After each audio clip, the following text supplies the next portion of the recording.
Itong video na ito ay para sa mga sundalo. Sa mga sundalong hindi kurakot, ha? Kasi dati may lumalabas kasing mga video na tumatawag si Martin Romualdez na nagano sa military noon na, oh, palabas na yung budget ninyo.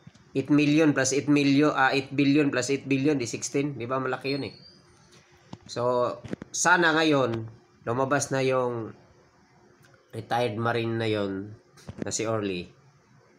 Kayong mga nasa katungkulan na hindi kurakot, na hindi nakikinabang sa flood control na yan, na kung saan dinistribute siguro sa inyo mga military ni Martin Romualdez para hindi kayo magalsaw. Naunawaan nyo ba sana yung ano ninyo, tungkulin para sa taong bayan? Yung mga hindi kurakot, sana lumabas na kayo, lumantad na kayo, at tumulong na kayo sa kapwa Pilipino ninyo. Na kung saan ngayon pinagnanakawan, manahimik na lang ba kayo? Dapat, yan si Marcos na yan, papalitan na yan. Sana, yung mga hindi kurakot pero yung mga kurakot, sigurado yan. Hindi yan aalsa, kay mga kurakot yan gusto nila yon